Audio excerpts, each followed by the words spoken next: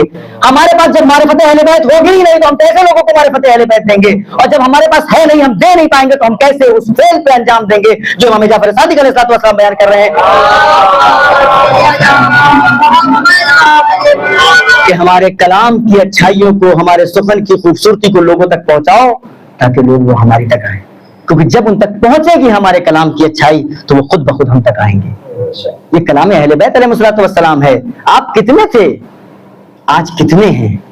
آپ غور کیا آپ نے کبھی کہ یہ جو شیعہ ہیں کتنے تھے اور کتنے ہیں, اور کتنا ان کو مارا گیا ہے, کتنا ان کو قتل و غارت گری کیا گیا ہے, کتنا ان کو قتل کیا گیا ہے. کیوں؟ صرف ولایت علی کے لیے, صرف امام حسین علیہ الصلوۃ والسلام کی محبت میں. عزیزو, امام حسین علیہ الصلوۃ والسلام کی محبت ہمارے لیے ایک امانت ہے, اور ہمارے لیے ضروری ہے کہ ہم اس امانت کی حفاظت کریں. امانت کی حفاظت کیسے ہوگی؟ ہم نے جیسے اپنے بزرگوں سے اس امانت کو حاصل کیا ہے ویسے اپنے بعد والی نسل کو اس کو دیں. جیسے ہم نے اس فرش عزا کو اپنے بزرگوں سے لیا ہے ویسے اس فرش عزا کو اپنے بعد والی نسلوں کو دیں. یاد رکھیے گا کہ کبھی بھی عزاداری کو سدھارنے کی کوشش مت کیجیے گا. عزاداری سدھارنے کے لیے نہیں ہے, عزاداری خود ہمارے سدھارنے کے لیے ہے, ہم عزاداری کو سدھارنے کے لیے نہیں ہے. عزاداری ہم کو سدھارتی ہے, ہم عزاداری کو نہیں سدھار سکتے ہیں. عزاداری میں اگر کچھ غلط ہے تو وہ ہماری طرف سے ہے, عزاداری کی کمی نہیں ہے. لہذا اس چیز کو ختم کرے جو ہم نے اپنی طرف سے لایا ہے, اور اس عزاداری کو باقی رکھے جو اہل بیت نے ہمیں سکھایا ہے. عزاداری اور محبت امام حسین, محبت محمد والے محمد بہت ضروری ہے. عزیزوں, ایک شخص ہے بہت گناہگار, اس کا بھائی آیت اللہ خنساری صاحب کے پاس آتا ہے اور کہتا ہے کہ میرا بھائی بہت زیادہ گناہگار ہے, ہر طرح کا گناہ کرتا ہے, اور نماز, روزہ, عبادت, مجلس, ماتم, کسی چیز سے اس کو کوئی سروکار نہیں ہے. یہ آیت اللہ ان کی زبان میں اتنا اثر رہا کہ یہ جب بھی کسی کو واعظ و نصیحت کرتے تھے تو ان کے واعظ و نصیحت سے لوگوں میں تغیر اور تبدل ہو جایا کرتا تھا, اور ان کا رابطہ اہل بیت علیہ الصلوۃ والسلام سے باقاعدہ طور پہ تھا. انہوں نے کہا دیکھو تم نے جو صفتیں اپنے بھائی کی بتائی ہیں, جو مشکلات اور پریشانیاں اپنے بھائی کو تم بتا رہے ہو, مجھے لگتا نہیں ہے کہ میری زبان سے اس کے اوپر اثر ہوگا, لیکن پھر بھی ایک مرتبہ لے آؤ دیکھتا ہوں. یہ اپنے بھائی کو لے کر کے آتے ہیں, آیت اللہ اس کے بھائی سے بات چیت کرتے ہیں. بات چیت کرنے کے بعد جب وہ چلا جاتا ہے تو اس کے بڑے بھائی سے کہتے ہیں دیکھو میں نے اس سے بات کی, سوال کیا, ایک چیز جو سمجھ میں آئی وہ یہ کہ اس کے اوپر میری بات کا اثر نہیں ہوگا, یہ سدھر نہیں سکتا ہے میری باتوں سے. کہا پھر اب ہم کیا کریں؟ کہا بس ایک ہی راستہ ہے کہ اب اسے تم کسی طرح سے کربلا لے جاؤ. اب اسے تم کسی طرح سے کربلا لے جاؤ. اگر کربلا لے کے گئے اور امام حسین علیہ الصلوۃ والسلام کے روضہ مبارک کو اس کی آنکھوں نے دیکھ کر کے آنسو بہا دیا, آنسو آ گیا, تو سمجھ لاؤ کہ اس کے اندر اب تغیر اور تبدل ہو سکتا ہے اور یہ راہ راست پر آ سکتا ہے. لیکن اگر امام حسین کے مزار کو, روضے کو دیکھنے کے بعد بھی اس کے اندر تغیر اور تبدل نہ آیا تو سمجھ لینا کہ ابھی کبھی نہیں سدھر سکتا. یہ آتے ہیں اپنے بھائی کو لے کر کے اپنے گھر, اپنا پورا گھر والوں کو سب کو تیار کرتے ہیں اور چاہتے ہیں کہ کربلا چلے. وہ کہتا ہے کہ کربلا سے میرا کیا واسطہ, حسین سے میرا کیا واسطہ, میں کیوں جاؤں کربلا, میں کیوں جاؤں, مجھے نہیں جانا ہے, آپ لوگ جائیے. لیکن آخر میں بہرحال کسی صورت سے مان جاتا ہے, اور ماننے کے بعد کہتا ہے ٹھیک ہے میں چلتا تو ضرور ہوں, لیکن دیکھو میں وہاں چلا جاؤں گا لیکن مجھ سے زبردستی نہ کرنا, مجھے روزے میں جانے کے لیے نہ کہنا. کہا ٹھیک ہے، کربلا لے کے پہنچے. اب کربلا پہنچنے کے بعد ایک مرتبہ اس سے کہا کہ چلو آ گئے ہو یہاں تک تو ایک مرتبہ امام حسین کے روضے پہ چلو. وہ کہتا ہے دیکھو میں نے کہا تھا نا کہ مجھے کربلا لے چل رہے ہو، لیکن امام حسین کے روضے پہ لے چلنے کی ضرورت ضد نہ کرنا. بھائی نے کہا، لوگوں نے کہا، ماں نے کہا ٹھیک ہے. اب وہ چلا. اب وہ ہوٹل سے اپنے کربلا امام حسین علیہ السلام کے حرم کی طرف چلا. راستے میں دکانیں ہیں، دکانوں پہ کھیلتا ہوا جا رہا ہے، لوگوں کو چھیڑتا ہوا جا رہا ہے، لوگوں کو پریشان کرتا ہوا جا رہا ہے. ایک مرتبہ اس کی نظر امام حسین علیہ السلام کے گنبد پہ پڑی. عزیز ہو جانتے ہو کیا ہوا؟ جیسے ایک مرتبہ اس کی نظر امام حسین کے گنبد پہ پڑی، گنبد پہ پڑنا تھا، ایک مرتبہ اس کی آنکھوں سے آنسو جاری ہو گیا. آنکھوں سے آنسو کا جاری ہونا تھا، جاری ہوتے ہی کہہ رہا ہے مولا حسین مجھے بلانے میں اتنی دیر کیوں کر دی؟ ارے مولا مجھے اتنی دیر میں کیوں بلایا؟ مولا مجھے پہلے بلا لیا ہوتا تو میری زندگی سنور جاتی. مولا آپ نے جیسے اپنے اس شہدائی کو، اپنے اس چاہنے والے کو بلایا، مولا یہاں بھی آپ کے کچھ ارادار ہیں جن کے دلوں میں آپ کے روضے کی زیارت کی تمنا ہے. مولا ان کو بھی بلا لیجیے. جزاکم ربکم خیر الجزاء. عزیزو اللہ آپ کو کسی وقت نہ رلائے سوائے غم مظلوم کربلا کے. عزیزو آپ جانتے ہیں جناب زینب نے آپ کے لیے دعا کی ہے. جناب سکینہ ایک مرتبہ جب ان رونے والوں کی آوازوں کو سنتی ہے نا تو جناب زینب سے پوچھتی ہے بھبی اماں ارے یہ رونے والے کون ہیں؟ بھبی اماں یہ کون لوگ ہیں جو اس طریقے سے گریہ کرے؟ اور ایک مرتبہ جناب زینب کہتی ہے بیٹا ارے تمہارے بابا کے ازادار ہیں. ایک مرتبہ جناب سکینہ کہتی ہے اماں کاش یہ ازادار میرے کربلا کے میدان میں دیکھے. ارے میرا بھائی علی اکبر زمانہ ہوتا، ارے مجھے تماشے نہ کرتے، ارے میرے بابا کا خشک جرار کرتا. جزاکم ربکم خیر الجزاء. عزیزو خدا آپ کو کسی غم میں نہ رلائے سوائے غم مظلوم کربلا کے. عزیزو یہ وہ موقع ہے، یہ وہ وقت ہے کہ جب ایک بیمار ہے جو زنجیروں میں جکڑا ہے، جو اسیر ہے اور اپنی ماں بہنوں کو پھوپھیوں کو لے کر کے بازار سے دربار، دربار سے بازار جا رہا ہے. جزاکم ربکم خیر الجزاء. عزیزو بس آخری فکرہ آپ بتائیں اگر میں یہاں سے اپنے پاس سے ایک رومال پھینکوں تو آپ لوگ فوراً اپنے چہرے کی جلد بہت نازک ہوتی ہے نا، آپ لوگ اپنے ہاتھوں سے فوراً روک لیں گے. ذرا بازار کا تصور کریں، بازار شام کا تصور کریں جہاں تماشائیوں کو لایا گیا ہے کہ آؤ اور ان اسیروں پر پتھر مارو. کوئی گرم پانی پھینک رہا ہے، کوئی پتھر پھینک رہا ہے، کوئی آگ پھینک رہا ہے اور یہ اسیر ہے کہ جن کے ہاتھوں سے پشت بند ہے. آئے وہ اپنے ہاتھوں سے روک سکتے ہیں پتھر کو، نار کو. اسی لیے جب امام سجاد سے کہا جاتا ہے مولا سب سے زیادہ مصیبت کیا آئی، ایک بار تو امام سجاد کہتے ہیں الشام الشام الشام. ارے شام میں بازار تھا، میری ماں بہنے بے مقنع چادر دربار میں لائی جا رہی تھی اور ظالم تخت یزید پہ بیٹھ کر کے کہہ رہا تھا ارے ہٹو ہٹو ان میں بتاؤ زینب کون ہے، زینب کون ہے، زینب کون ہے. اور میری بڑی اماں سب کے پیچھے چھپتی ہوئی اپنے آپ کا پردہ کر رہی.